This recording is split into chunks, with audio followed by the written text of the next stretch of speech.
그릇된 일을 다스려 바로 잡음. 다스려. 네. 네.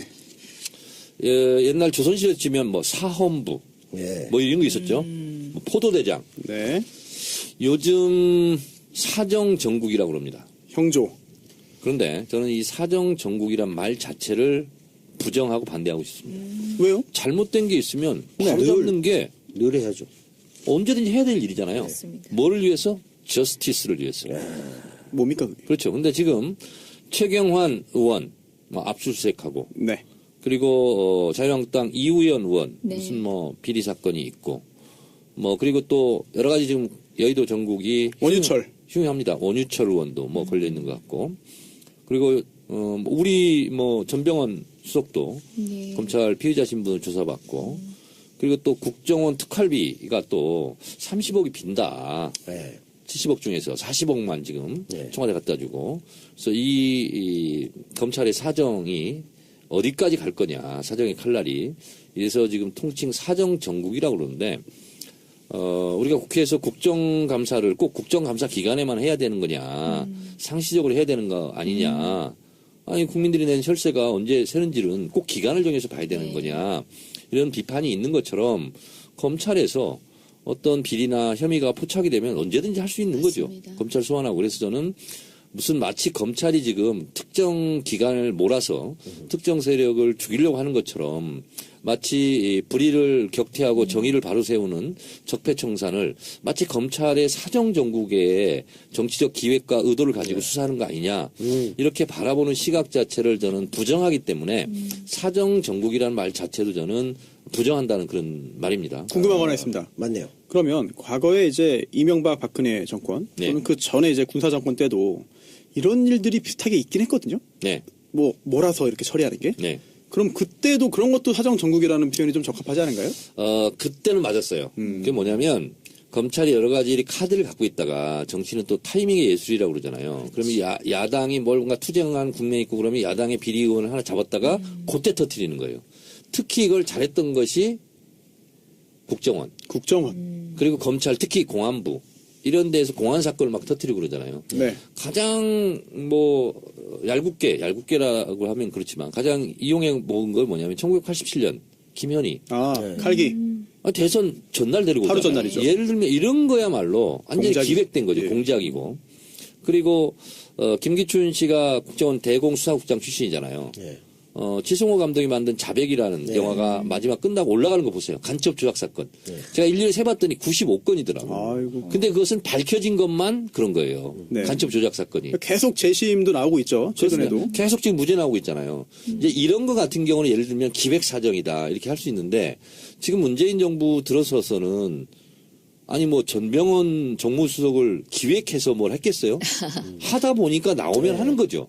그래서 이거는 마치 지금 국민들의 열화와 같은 성화에 의해서 지금 진행되고 있는 적폐청산도 무슨 뭐 기획해서 하는 것처럼 그리고 야당 의원들의 비리 수사도 마치 기획해서 하는 것처럼 이렇게 사정정국으로 모는 것은 잘못된 일이다. 그리고 이것은 민주주의에 대한 그리고 권력 분산과 삼권 분립에 대한 몰이에서 온 거다. 저는 이렇게 생각합니다. 네. 그리고 전병호 수석님과 관련해서 어쨌든 청와대 몰랐다는 거잖아요. 그러니까 그렇습니다. 사전에 예전 같으면은 보고 있고 조율 있고 그러지 않나요? 청와대에서 예전에 대통령 후보 때부터 천명한 것처럼 검찰에 있어서만큼은 이전 정권과 달라지겠다라고 선언했던 내용이 단적으로 드러난 부분 아니겠습니까? 전 수석이 어떻게 검찰 수사 결과 어떤 방식으로 관여한 게 어떻게 드러날지는 차치하고서라도 이런 일련의 진행되는 방식을 봐서라도 이전 정권과 달라졌다는 게 확연히 느껴지는 것 같아요. 그것이 그럴 것이 트럼프 방한 하루 전날 그거 검찰에서 흘렸어요. 아니 예를 들어서 청와대하고 조율을 했다면 지금 그쵸. 가장 최강대국 트럼프가 오는데 그 전날 재뿌리겠어요? 검찰이 흘린 건가요? 검찰은 그냥 검찰대로 자기 얘기를 입장대로. 가겠다 이런 거죠. 근데 그게 청와대는 좀 불편할 수 있어요. 그러나 그게 맞는 거죠. 네. 그렇죠. 좀 전에 정 의원님 언급한 그런 현재 야당 정치인들이 최경환, 원유철, 상당히 거물급입니다.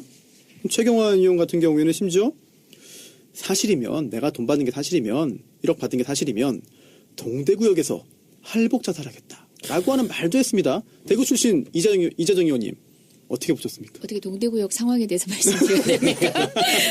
대구 출신이라고 특별히 강조하시니까. 역사 내에 할복할 만한 공간이 따로 있습니까? 아니, 아니 하신다니까 우리가 원하는 게 아니야. 일단 이정현 의원 장부터 지져야 돼요. 아 그렇네 말을 약속을 안 지켜. 바빠. 이완구 전 국무총리도 목숨을 내놓겠다 그랬고요. 어디에 했어요? 아, 그렇죠. 그리고 홍준표 전 대표도 제가 이런 거 조사를 다 하고 있지 않습니까? 예, 예. 홍 대표는 주로 다리에서 빠지시는 걸로. 홍 대표는 주로 뭐라고 했냐면 한강다리, 영도다리, 뭐 낙동강 뭐. 자살하는 것도 검토한다 이렇게 얘기했어요. 그래도 하겠다고는 안 했네요. 근데 이번에 최경환 의원은 정말 할복하겠다라고 했어요.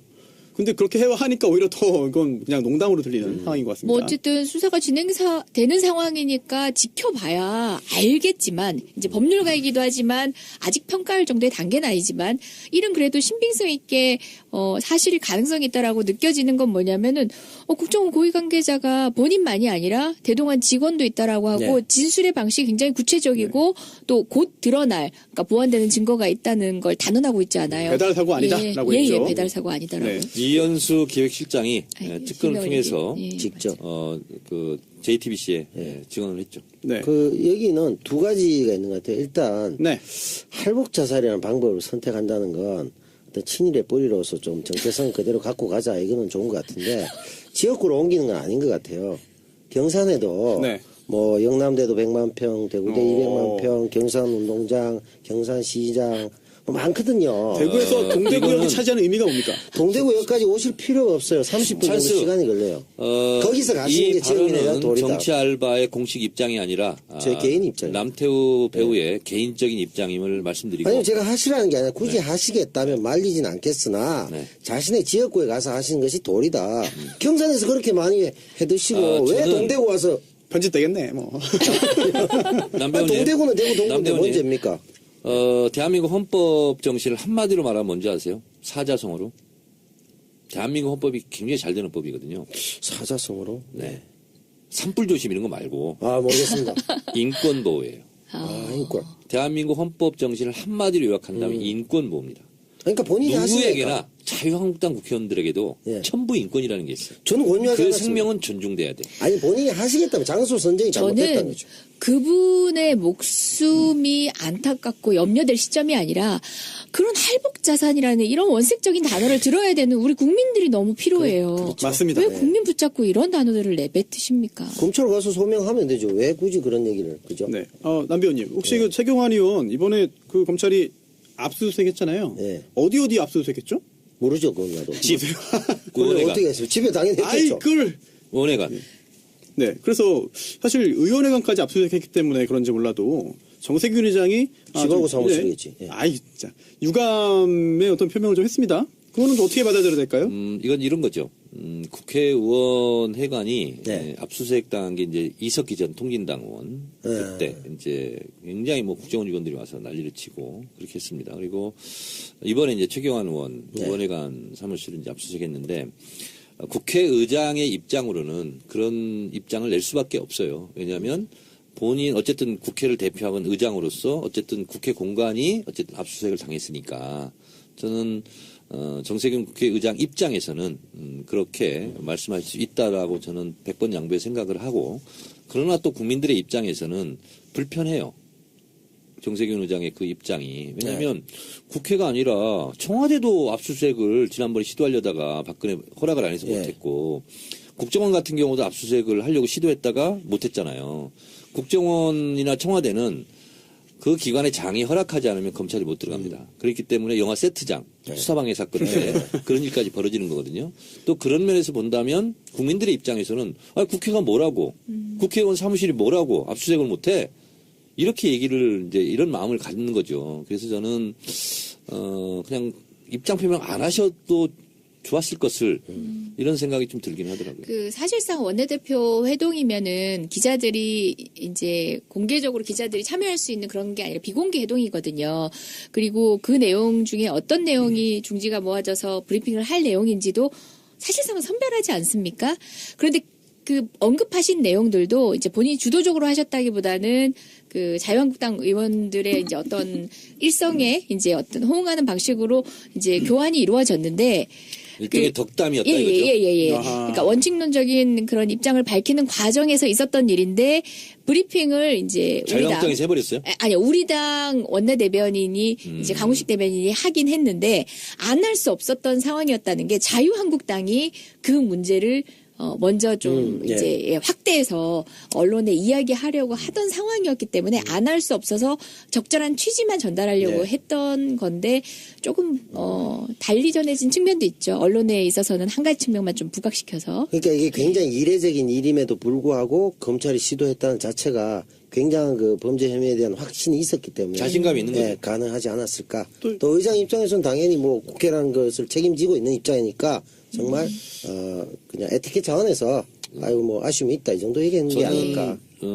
어디를 보니까 박지민 의원이 이런 법도 냈더라고요. 참 잘했다는 생각이 들던데 뭡니까? 지역 유권자 30명이 국회의원을 면담 신청하잖아요. 네. 그러면 무조건 만나줘야 돼. 그거 괜찮네요. 그 법을 냈더라고요. 국민소환제. 네. 그래서 뭐 예를 들면 지자체장이라든가 이런 사람들은 주민소환 해가지고 뭐 네. 아웃도 시키고 그러잖아요. 네. 국회의원한테는 그게 없었어요. 이게 17대부터 국민소환제를 하려다가 못했어요. 네. 사실 이제 국회의원의 뭐 이기주의 이런 것도 있는데 어쨌든 박주민 의원이 그것도 냈고 이걸 보니까 창의적이더라고. 30명이 네. 서명을 해가지고 만나줘라. 오. 그럼 만나줘야 돼. 하루 종일 만나야 되는 거 아닙니까? 그러면 중동목적이 거기 있어야 되고. 네, 그렇죠. 그런 그럼 것 비례대표는요? 전국구? 비례대표 어떡하죠? 전국에서 아무나. 300명 정도 해야 되죠. 그래서 제가 무슨 말씀을 드리려고 이외에 있는 하냐면 논란이 네. 있을 것 같은데. 국회의원의 어떤 의정활동이라든가 국회의원의 국회의원들의 의정활동의 자유 이런 것은 보장해야 되지만 물론이죠. 아무리 국회의원 이라도 잘못된 범법이 있으면 그것은 만인은 법 앞에 평등하듯이 아니 어디든지 압수수색 당할 수 있다 저는 이렇게 생각합니다. 그래서 그것이 뭐 잘못됐다라고 저는 생각하지 않아요. 네. 오늘 세 분 모시니까 사실 하고 싶은 이야기도 많고 저도 개인적으로 뭐 여쭤보고 싶은 것도 많은데 네. 시간이 엄청 빨리 가네요. 그래서 일단 광고 듣고 돌아와서 홍준표 공수처 일단 짚어보도록 하겠습니다. 아빠가 달라졌다. 술 냄새를 풍기며 집으로 들어오면 자는 날 깨워 했던 말을 또 하던 아빠. 이제는 더 이상 날 귀찮게 하지 않는다. 아빠가 달라졌다. 자는 날 깨워 막무가내로 뽀뽀하며 볼을 비비던 아빠. 그걸 참을 수 있었던 건 그러고서 주는 용돈 때문이었는데 더 이상 날 귀찮게 하지도 용돈을 주지도 않는다. 아빠, 대체 뭘 먹은 거야? 몸, 마음, 지갑까지 날 지켜주는 술친구. 살아서 집까지 술친굼. 재구미율과 후기가 좋은 술친굼을 지금 네이버에서 검색하세요. 본격 직장인 드라마 공생. 아이고 오 과장 바이오한테 화한 왜 안 보낸 거야? 10만 원이 넘을 텐데 지출 내역이 없잖아. 보냈습니다. 착한 콜 화하는 69,000원이라서요. 에? 착한 걸? 1800-9222 정직한 가격에 착한 콜 꽃배달 서비스. 거기다 구매 금액의 5%는 어려운 이웃에게 기부됩니다. 딴지마켓의 검증으로 안심할 수 있는 1800-9222 착한 콜. 대리운전은 1800-9998 퀵서비스는 1800-9668 본격 직장인 드라마 공생 대리운전 편. 부장님 가볍게 한잔 하시죠. 나 차 가져왔는데. 아예 착한 콜 대리운전이 있잖아요. 부를 때마다 500원이 기부되는 착한 콜. 딴지가 기부 내역을 검증한 착한 콜 1800-9998 대리운전도 믿고 맡기세요. 꽃배달은 1800-9222 퀵서비스는 1800-9668로 착한 콜 하실 수 있습니다. 연말 회식 절대 강자 굼벵이 파워 술친굼 아시죠? 팟캐스트계 최고의 광고죠. 갑자기 뜬금없이. 아니 왜 제가 제일 많이 보기도 했고 아. 저도 제일 많이 광고를 했던 광고가 바로 술친굼입니다. 신규 회원 가입 후에 첫 구매 고객에게 4+2 혜택을 드린다고 하는데요. 공식 쇼핑몰에서만 진행되는 이벤트라고 하니까 술친굼 홈페이지를 확인하셔야 되고요. 재구매 시 기존 회원들은 무조건 한 포를 또 추가로 증정해 드린다고 합니다. 네이버에 술친굼 검색하시고요. 전화 주문은 1599-9067입니다. 네. 신규 광고인데요. 착한 콜 서비스 광고 들으셨습니다. 기부로 아름다운 동행을 꿈꾸는 착한 콜 서비스인데요. 꽃배달, 대리운전, 퀵서비스를 운영하고 있습니다. 이용하시면요, 요금의 일부를 고객이 직접 지정하는 단체 또는 공익단체에 기부하고 있습니다. 와, 놀라운데요. 저 몰랐습니다. 2014년부터 지금까지 3년 동안 기부한 액수가 2억 원이라고 합니다. 아, 예. 주로 어린이 복지단체, 시민사회단체, 언론, 그리고 문화예술단체 등에 기부가 되고 있다고 하는데요. 새로운 시대를 열었던 올해 2017년에 연말이 다가옵니다. 감사와 슬픔을 나눌 때는 착한 꽃배달 1800-9222 친구들과 송년회 후에는요. 대리운전이죠. 착한 콜 대리운전 1800-9998 그리고 착한 콜 서비스 이용하시면은요. 여러분들도 함께 아름다운 동행을 하실 수 있습니다. 착한 콜 서비스 광고였습니다. 네. 더치페이 광고가 있습니다. 오, 더치페이. 요새 유행하는 거 그거. 네. 더치페이.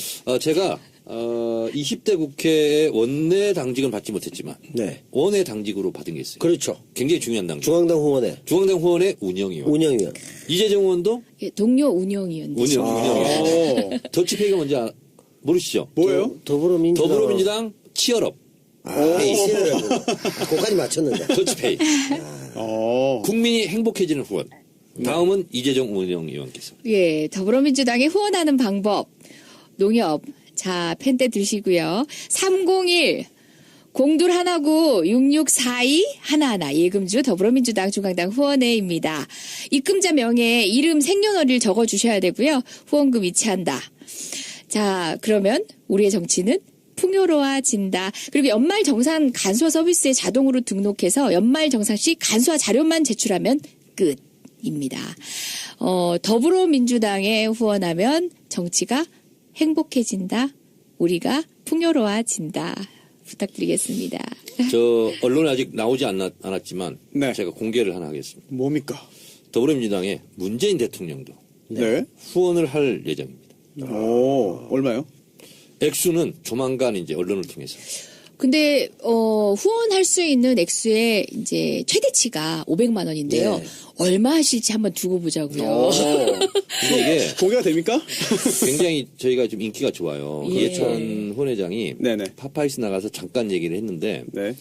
얼마 안 됐잖아요 지금. 네. 1억 5천 정도.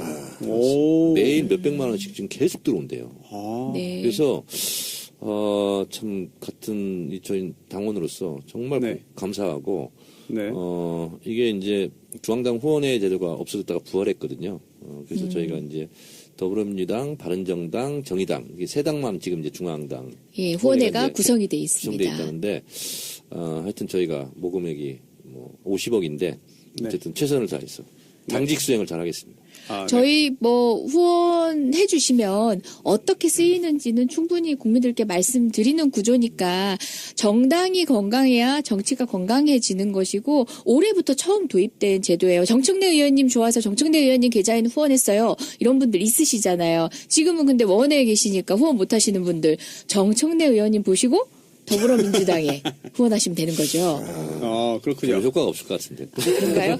예. 그렇다고 해서 저한테 후원하고 싶으신 분은 일단 저한테 먼저 후원하시고 선당우사 아니고 선사우당. 선사우당이. 죄송합니다. 선사우당. 이게 네. 이제 모금이 잘 돼야만 최경환, 원유철, 이우연 이런 분들이 안 나오는 구조가 됩니다. 이재정 의원은 지금 불법 얼마 수수하지 찼어요? 않는. 저는 돈의 초연에서 뭐 잘은 모르겠지만 작년에 만땅 채웠어요, 못 채웠어요? 뭐 작년에는 거의 많은 분들이 성원을 해주셔서 오버가 거의 됐을 것 채웠고요. 돈 얘기 나왔으니까 돈 얘기 한번 좀 더 해볼까요? 홍준표. 예. 아, 예. 특수활동비. 그 돈. 네. 특별한 돈은 돈이. 돈이니까. 네. 홍준표 의원이 말을 계속 바꾸고 있습니다. 정 의원님. 네. 홍준표 의원의 말 바꾸기 역사 한번 정리 가능할까요? 가능합니다. 성완종 리스트부터 시작해야 될 것 같습니다. 네. 홍준표 대표가 이거부터 얘기하죠. 페이스북에 이제 해명을 했는데, 뭐 1,500만 원 어디 주고, 뭐 해주고, 뭐 또 야당 원내대표한테 뭐 줬고 그랬는데, 일단, 당시 원내대표였던 원혜영 의원께서 나 받은 적이 없다. 이게 네. 하나 이제 지금 펑크가 난 상태고요. 그리고 매달 4,5천만 원씩 그 여당 대표고 운영위원장으로서 특수활동비를 받았다는 거 아닙니까? 그러면 그 페이스북에는 매달 그렇게 줬다. 이 내용이 있습니까? 없었죠. 매달 이렇게 했다, 고정적으로. 네. 그게 아니잖아요. 월급주에서 준 게 아니잖아요. 그리고 지난번 문제가 불거졌을 때는 특수활동비를 부인에게 갖다 줬다. 그래서 네. 그걸 뭐 하는 거다. 이렇게 해서 이것만으로도 굉장히 좀 어려운 국면인 것 같고, 더군다나 녹취록까지 이제 지금 진행형이잖아요. 지금 이게 지금 결론이 안 났어요. 그래서 본인이 또 썼어요. 대법원에서는 무죄가 날 것 같다. 뭐 이렇게 얘기했는데 직접 판결까지. 그거는 굉장히 지금 속으로 떨고 있다. 이제 이런 거죠 지금. 심지어 검사들이 내 발목 묶으려고 상고한 거다. 뭐 그런 이야기가 했습니다. 흥미롭습니다. 그러니까 네네. 법무부 장관, 전자발찌 검찰총장도 특활비 수사해야 된다. 예, 네. 던졌죠. 50억 뇌물이다 뭐 이런 말도 했죠. 네. 나 지금 많이 떨고 있다. 나 많이 위험하다. 다급하게 재밌네요. 느껴져요. 사실 예. 그 성완종 리스트에 올랐잖아요. 그래서 재판을 지금 받는 중인데, 그래서 성완종 전 회장한테 돈을 받았다라고 주장하는 측에서 근거로 된 게 이렇습니다. 당시에 당시 홍준표 원내대표가 당대표 경선에 출마하죠. 네. 그러면서 기탁금이 1억 2천만 원이었습니다. 혹시 그거를 성완종 전 회장한테 받아서 낸 거 아니냐라고 의심을 했죠. 그러자 홍준표 의원이 당시 지사죠. 지사가 기자간담회에서 이렇게 말한 거죠. 무슨 소리냐. 나는 당시에 특수활동비를 받아서 그중에 그거를 이제 생활비하라고 부인에게 줬고 그거를 나중에 다 모아가지고 현금으로 1억 원을 주더라. 난 그거 가지고 기탁금 낸 거다. 라고 해명을 했죠. 그런데 이제 거기에 대해서 또 이제 그럼 특수활동비 횡령 아니야? 라고 문제를 제기하니까 한 번 말을 바꿉니다. 한 번 바꿉니다. 뭐냐면 특수활동비를 모았다가 그걸 가지고 한 게 아니라 내가 특수활동비를 썼기 때문에 월급을 아꼈고 월급을 모아서 이제 그 배우자가 나에게 준 거다라고 말을 한 번 바꿨고요. 예. 그 다음에 이번에 또 두 번째 바꾼 거죠. 앞으로 또 바꿀지도 모릅니다. 힘드네요. 이런 필요할 상황인데, 때마다. 네. 이재정 의원님께서는 이제 현역 의원으로 지금 활동하고 계신데 의원들 사이에서는 이 홍준표 대표의 여러 가지 그런 말 바꾸기라든지 현재 수사 본인 재판에 대한 이런 언급이라든지 이런 거를 어떻게 좀 분석을 하고 어떻게 받아들이나요? 아니 뭐 의원이라고 해서 다른 판단하겠어요. 그런가요? 방금 똑같나요? 우리가 들으면서 같은 반응 보였잖아요. 다급함이 느껴지는 방식이에요. 아하. 그러니까 어떤 정치인이든 간에 본인의 다급함이 느껴지고 목전에 찰수록 변명이 굉장히 구차해지기 마련이거든요. 말을 바꾸더라도 그럴싸한 면문을 만드는 분이 굉장히 많은데 1년 전에 그 상황에서도 굉장히 다급했던 게 느껴져요. 네. 왜냐하면 통상의 워딩으로 그럴싸하게 못 만들어냈거든요. 그러니까 지금도 다급함의 목전에 차신 것 같은데 물론 아직 남아있는 것은 이제 검찰의 수사를 통해서 얼마만큼 진실을 밝히느냐고 어떤 결론이 나는지는 차치하더라도 사람들이 그러잖아요. 저 사람 태도 보면 너 표정 보면 네. 보여 라는 방식에서 판단해 보건데 많이 조급하신 것 같은데요. 오늘도 재밌는 게 하나 있었죠. 처음에 그 원혜영 의원이 절대나 받은 적 없다라고 말했더니 그렇다면 그거는 기억의 착오다. 기억이 잘 안 난다. 네, 그렇게 했습니다. 그런데 아니 그럼 누구 기억이 잘못됐다는 거냐라고 했더니 나중에 내라는 글자를 추가합니다. 수정을 합니다. 그래서 내 기억의 착오다. 이렇게 하는데 안 그랬으면 슬쩍 넘어가려고 했던 것도 있어요. 네. 이거 같아요. 제가 볼 때는 MB도 그랬잖아요. 다급해지면 혀를 한 7번 낼름낼름 한다든가. 7번? 그죠? 네. 한번 해보세요. 반응. 이렇게 빨리해요? 아니, 바쁠 때는. 여보세요. 지금 혀를 낼름 그렇게 하지 않고요. 훑었죠, 한 번씩. 이렇게 합니다. 이렇게 합니다. 한 번씩 훑습니다. 이렇게 하죠. MB 다 이렇게 지금. 저기 지금 시간이 없어요. 오디오라서 여러분들이 못 지켜보시는 게 정말 다행입니다. 다행입니다. 네. 민망합니다. 사실 이게 혀 좀 식사하시면서 집어넣으십시오. 드시는 분도 계시고, 네, 주무시는 분도 계신데 이거 큰일 납니다. 네. 그게 이제 MBC 겨내는 게. 제 눈만 버린 걸로 하시죠. MB 다스 훑듯 이렇게 네. 한 번씩 요거 이건 7번 소리까지 훑고요. 나왔네, 이거. 그리고 이제 홍준표 대표는 이거 같아요. 제가 볼 때는 역시 대지 발정체 후유증이 아닐까. 기억이 잘 안 난다 이런 게 잠복기가 꽤 되네요. 꽤 기간이 길어요. 하여튼 그만큼 위험한 약물이다. 경상남도에서 네. 지사를 했잖아요. 그때 네. 표를 던졌던 분들 후회 막금이고 그래서 준표 내놔 이렇게 얘기하고 있죠. 준표 내놔. 그러네요. 좋네요. 사실 개명한 거죠. 판표였죠. 네. 표를 팔았다가 다시 받았죠. 그렇죠. 네. 네. 판표 준표. 네. 그렇죠. 네. 경남지사에서도 다이될 뻔했죠. 그때 소환제로. 안타깝게도 이제 계속 내가 살아계셨죠. 준표 내놔. 네. 경상남도에서 지금 네. 그때 한참 그런 운동이 있었죠. 그 내가 준표 내놔라는 말이 안 나올 만한 사람들을 뽑아냅니다. 네. 네. 공수처 얘기만 하고 좀 일부 정리해 볼까요? 공수처. 이게 자유한국당에서 공수처하고 공처하고 발음이 좀 비슷하네. 그래요? 떠오르십니까?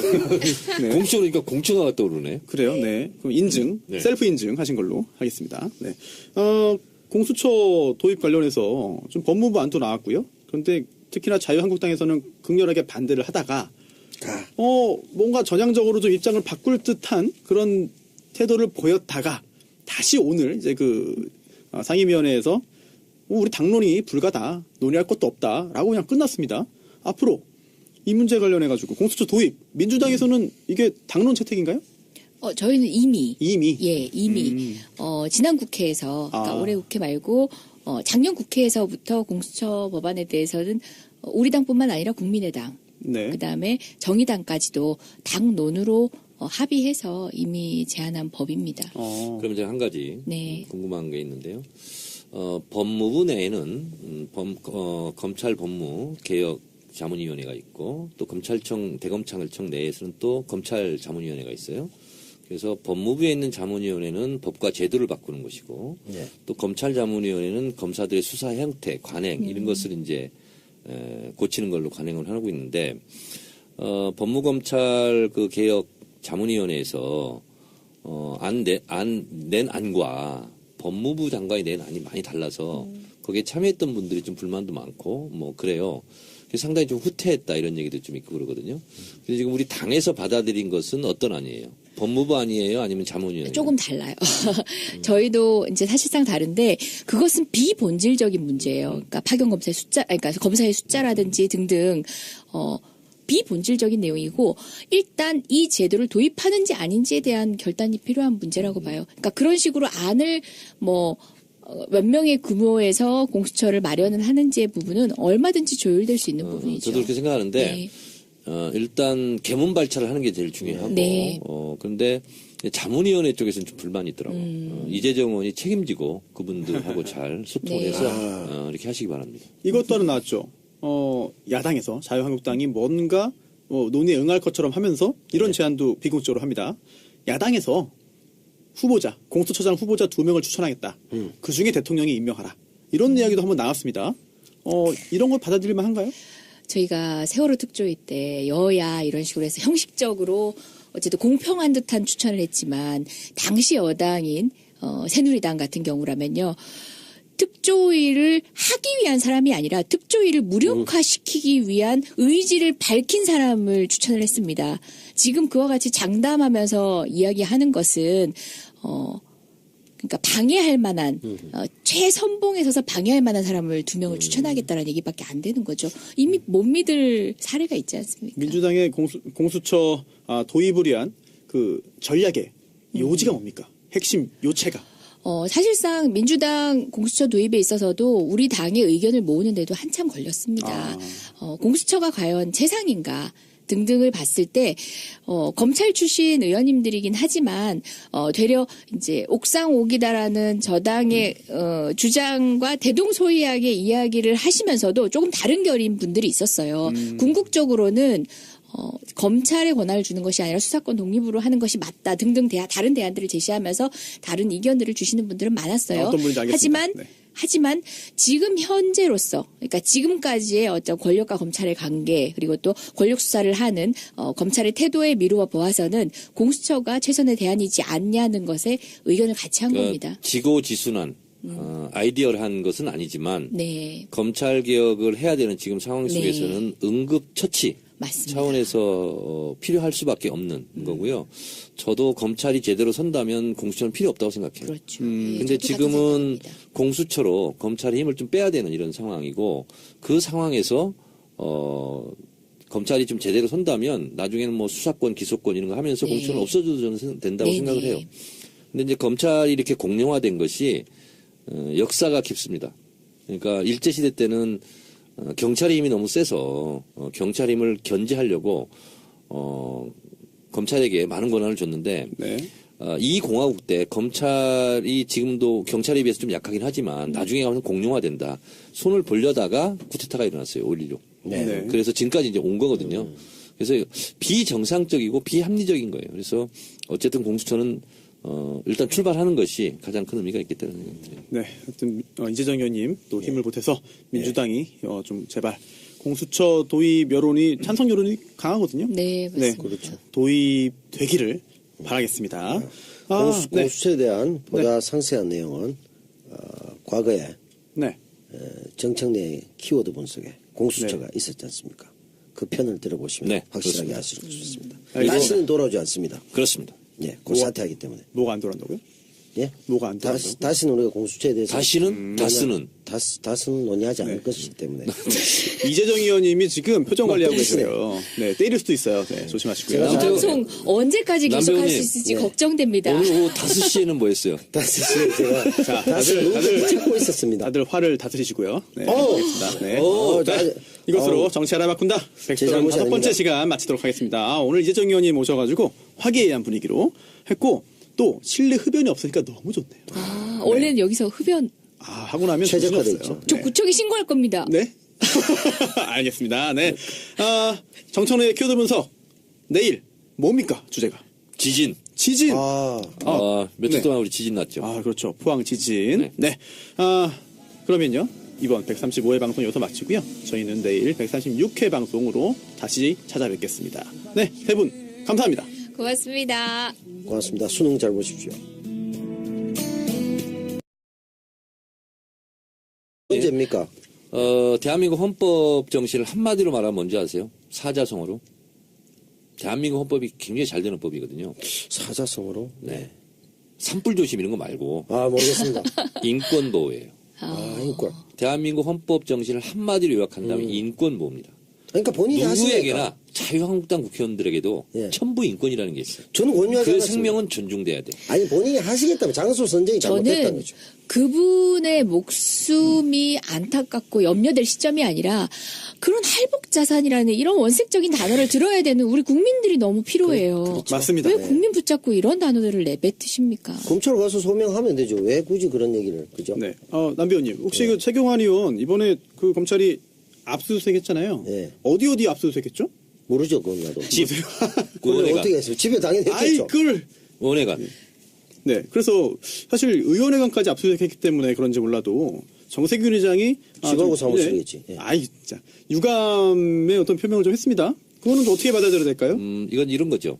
국회의원 회관이 네. 압수수색 당한 게 이제 이석기 전 통진당 의원 그때 이제 굉장히 뭐 국정원 직원들이 와서 난리를 치고 그렇게 했습니다. 그리고 이번에 이제 최경환 의원 의원회관 사무실을 이제 압수수색했는데 국회의장의 입장으로는 그런 입장을 낼 수밖에 없어요. 왜냐하면 본인 어쨌든 국회를 대표하는 의장으로서 어쨌든 국회 공간이 어쨌든 압수수색을 당했으니까 저는 정세균 국회의장 입장에서는 그렇게 말씀할 수 있다라고 저는 100번 양보의 생각을 하고 그러나 또 국민들의 입장에서는 불편해요. 정세균 의장의 그 입장이. 왜냐하면 국회가 아니라 청와대도 압수수색을 지난번에 시도하려다가 박근혜 허락을 안 해서 못했고 국정원 같은 경우도 압수수색을 하려고 시도했다가 못했잖아요. 국정원이나 청와대는 그 기관의 장이 허락하지 않으면 검찰이 못 들어갑니다. 그렇기 때문에 영화 세트장, 수사방해 사건 때 그런 일까지 벌어지는 거거든요. 또 그런 면에서 본다면 국민들의 입장에서는 국회가 뭐라고, 국회의원 사무실이 뭐라고 압수수색을 못해? 이렇게 얘기를 이제 이런 마음을 갖는 거죠. 그래서 저는 그냥 입장 표명 안 하셔도 좋았을 것을 이런 생각이 좀 들긴 하더라고요. 그 사실상 원내대표 회동이면은 기자들이 이제 공개적으로 기자들이 참여할 수 있는 그런 게 아니라 비공개 회동이거든요. 그리고 그 내용 중에 어떤 내용이 중지가 모아져서 브리핑을 할 내용인지도 사실상은 선별하지 않습니까? 그런데 그 언급하신 내용들도 이제 본인이 주도적으로 하셨다기보다는 그 자유한국당 의원들의 이제 어떤 일성에 이제 어떤 호응하는 방식으로 이제 교환이 이루어졌는데 일종의 덕담이었다 예. 이거죠. 그러니까 원칙론적인 그런 입장을 밝히는 과정에서 있었던 일인데 브리핑을 이제 자유한국당에서 해버렸어요? 아니요, 우리 당 원내대변인이 이제 강우식 대변인이 하긴 했는데 안 할 수 없었던 상황이었다는 게 자유한국당이 그 문제를 먼저 좀 이제 확대해서 언론에 이야기하려고 하던 상황이었기 때문에 안 할 수 없어서 적절한 취지만 전달하려고 했던 건데 조금 달리 전해진 측면도 있죠. 언론에 있어서는 한 가지 측면만 좀 부각시켜서. 그러니까 이게 굉장히 이례적인 일임에도 불구하고 검찰이 시도했다는 자체가 굉장한 그 범죄 혐의에 대한 확신이 있었기 때문에 자신감이 있는 거죠. 가능하지 않았을까. 또 의장 입장에서는 당연히 뭐 국회라는 것을 책임지고 있는 입장이니까 정말 그냥 에티켓 차원에서 뭐 아쉬움이 있다 이 정도 얘기했는 게 아닐까. 어디를 보니까 박주민 의원이 이런 법들을 냈더라고요. 참 잘했다는 생각이 들던데. 뭡니까? 지역 유권자 30명이 국회의원을 면담 신청하잖아요. 그러면 무조건 만나줘야 돼. 그거 괜찮네요. 그 법을 냈더라고요. 국민소환제. 그래서 뭐 예를 들면 지자체장이라든가 이런 사람들은 주민소환 해가지고 뭐 예. 아웃도 시키고 그러잖아요. 네. 국회의원한테는 그게 없었어요. 이게 17대부터 국민소환제를 하려다가 못했어요. 네. 사실 이제 국회의원의 뭐 이기주의 이런 것도 있는데 어쨌든 박주민 의원이 그것도 냈고 이걸 보니까 창의적이더라고. 30명이 네. 서명을 해가지고 만나줘라. 오. 그럼 만나줘야 돼. 하루 종일 만나야 되는 거 아닙니까? 중등록증이 거기 있어야 되고. 네, 그렇죠. 그럼 비례대표는요? 전국구? 비례대표 어떡하죠? 전국에서 아무나. 300명 정도 해야 되죠. 그래서 제가 무슨 말씀을 드리려고 이후에 있는 하냐면 논란이 네. 있을 것 같은데. 국회의원의 어떤 의정활동이라든가 국회의원의 국회의원들의 의정활동의 자유 이런 것은 보장해야 되지만 물론이죠. 아무리 국회의원 이라도 잘못된 범법이 있으면 그것은 만인은 법 앞에 평등하듯이 아니 어디든지 압수수색 당할 수 있다 저는 이렇게 생각합니다. 그래서 그것이 뭐 잘못됐다라고 저는 생각하지 않아요. 네. 오늘 세 분 그릇된 일을 다스려 바로 잡음. 다스려. 네. 네. 옛날 조선시대 치면 뭐 사헌부 예. 뭐 이런 거 있었죠. 뭐 포도대장. 네. 요즘 사정정국이라고 그럽니다. 형조. 그런데 저는 이 사정정국이란 말 자체를 부정하고 반대하고 싶습니다. 왜요? 잘못된 게 있으면 바로 늘. 잡는 게 늘 해야죠. 언제든지 해야 될 일이잖아요. 맞습니다. 뭐를 위해서? 저스티스를 위해서. 뭡니까 그게? 그렇죠. 근데 지금 최경환 의원 뭐 압수수색하고 네. 그리고 자유한국당 이우현 의원 네. 무슨 뭐 비리 사건이 있고 뭐 그리고 또 여러 가지 지금 여의도 전국이 원유철. 흉흉합니다. 원유철 의원도 뭐 걸려 있는 것 같고 그리고 우리 뭐 전병헌 수석도 네. 검찰 피의자 신분을 조사받고 그리고 또 국정원 특활비가 또 30억이 빈다. 예. 70억 중에서 40억만 지금 네. 청와대 갖다 주고 그래서 이 검찰의 사정이 어디까지 갈 거냐 사정의 칼날이 이래서 지금 통칭 사정정국이라고 그러는데 우리가 국회에서 국정감사를 꼭 국정감사 기간에만 해야 되는 거냐 상시적으로 해야 되는 거 아니냐 아니 국민들이 낸 혈세가 언제 새는지는 꼭 기간을 정해서 봐야 되는 네. 거냐 이런 비판이 있는 것처럼 검찰에서 어떤 비리나 혐의가 포착이 되면 언제든지 할 수 있는 거죠. 맞습니다. 검찰 소환하고 그래서 저는 무슨 마치 검찰이 지금 특정 기관을 몰아서 특정 세력을 죽이려고 하는 것처럼 마치 불의를 격퇴하고 정의를 바로 세우는 적폐청산을 마치 검찰의 사정정국의 정치적 기획과 의도를 가지고 수사하는 거 아니냐 이렇게 바라보는 시각 자체를 저는 부정하기 때문에 사정정국이라는 말 자체도 저는 부정한다는 그런 말입니다. 궁금한 거 하나 있습니다. 맞네요. 그러면 과거에 이제 이명박 박근혜 정권 네. 또는 그 전에 이제 군사 정권 때도 이런 일들이 비슷하게 있긴 했거든요. 네, 뭐 몰아서 이렇게 처리하는 게. 네. 그럼 그때도 그런 것도 사정정국이라는 표현이 좀 적합하지 않은가요? 그때는 맞았어요. 그게 뭐냐면 검찰이 여러 가지 카드를 갖고 있다가 정치는 또 타이밍의 예술이라고 그러잖아요. 그러면 야당이 뭔가 투쟁한 국면이 있고 그러면 야당의 비리 의원을 하나 잡았다가 그때 터뜨리는 거예요. 특히 이걸 잘했던 것이 국정원. 그리고 검찰 특히 공안부. 이런 데에서 공안 사건을 막 터뜨리고 그러잖아요. 네. 가장 뭐 얄궂게라고 하면 그렇지만 가장 이용해 먹은 건 뭐냐면 1987년 김현희 칼기. 대선 전날 데리고 하루 오잖아요. 전날이죠. 예를 들면 이런 거야말로 완전히 공작이- 기획된 거죠. 예. 공작이고. 그리고 김기춘 씨가 국정원 대공수사국장 출신이잖아요. 예. 지성호 감독이 만든 자백이라는 네. 영화가 마지막 끝나고 올라가는 거 보세요. 간첩 조작 사건.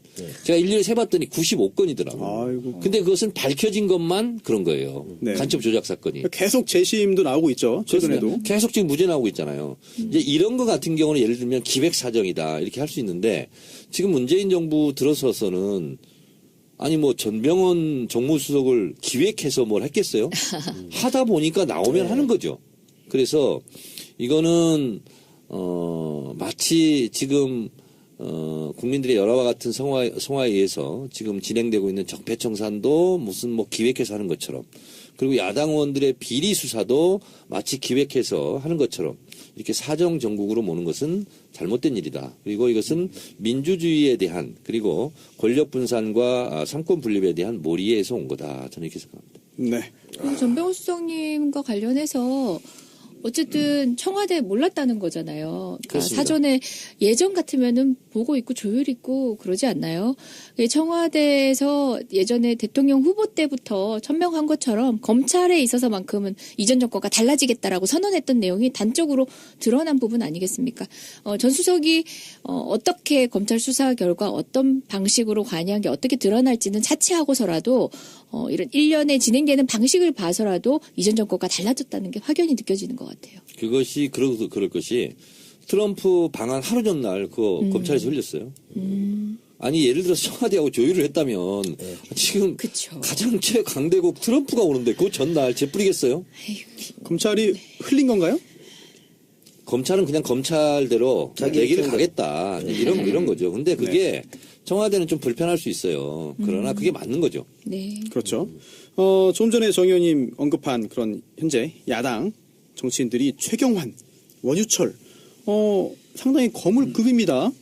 최경환 의원 같은 경우에는 심지어 사실이면 내가 돈 받는 게 사실이면 1억 받은 게 사실이면 동대구역에서 할복 자살하겠다라고 하는 말도 했습니다. 대구 출신 이재정 의원님 어떻게 보셨습니까? 어떻게 동대구역 상황에 대해서 말씀드려야 됩니까?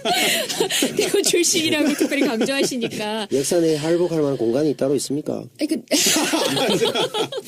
아니 하신다니까 우리가 원효하는 게 아니지. 일단 이정현 의원 장부터 지져야 돼요. 아 그렇네 장도 말을 지어야 약속을 안 돼. 지켜. 바빠. 이완구 전 국무총리도 목숨을 내놓겠다 그랬고요. 어디에 했어요? 아, 그렇죠. 그리고 홍준표 전 대표도 제가 이런 거 조사를 다 하고 있지 않습니까? 예. 홍 대표는 주로 다리에서 빠지시는 걸로. 홍 대표는 주로 뭐라고 했냐면 한강다리, 영도다리, 뭐 낙동강 뭐. 자살하는 것도 검토한다 이렇게 얘기했어요. 그래도 하겠다고는 안 했네요. 근데 이번에 최경환 의원은 정말 할복하겠다라고 했어요. 근데 그렇게 하니까 오히려 더 이건 그냥 농담으로 들리는 상황인 것 같습니다. 뭐 어쨌든 수사가 되는 상황이니까 지켜봐야 알겠지만 이제 법률가이기도 하지만 아직 평가할 정도의 단계는 아니지만 이런 그래도 신빙성 있게 사실 가능성이 있다라고 느껴지는 건 뭐냐면은 국정원 고위 관계자가 본인만이 아니라 대동한 직원도 있다라고 하고 네. 진술의 방식이 굉장히 구체적이고 또 곧 드러날 그러니까 보완되는 증거가 있다는 걸 단언하고 있지 않아요. 배달 사고 아니다라고 예, 했죠. 예, 배달 사고 아니다라고. 네. 이현수 기획실장이 아이, 측근을 통해서 예, 직접. 그 JTBC에 증언을 했죠. 네. 그 여기는 두 가지가 있는 것 같아요. 일단 네. 할복 자살이라는 방법을 선택한다는 건 어떤 친일의 뿌리로서 좀 정체성 그대로 갖고 가자 이거는 좋은 것 같은데 지역구로 옮기는 건 아닌 것 같아요. 경산에도 네. 뭐 영남대도 100만 평, 대구대 200만 평, 경산운동장, 경산시장 뭐 많거든요. 대구에서 동대구역이 이거는- 차지하는 의미가 뭡니까? 동대구역까지 오실 필요가 없어요. 30분 정도 찰스. 시간이 걸려요. 거기서 가시는 이 게 지역민에 대한 발언은 도리다. 정치 알바의 공식 입장이 아니라 제 개인 입장이에요. 남태우 배우의 개인적인 입장임을 말씀드리고 아니요, 제가 하시라는 게 아니라 굳이 하시겠다면 말리진 않겠으나 네. 자신의 지역구에 가서 하시는 것이 도리다. 경산에서 그렇게 많이 해드시고 왜 저는- 동대구 와서 편집되겠네. 뭐. 남배우님 동대구는 대구 동구 남배우님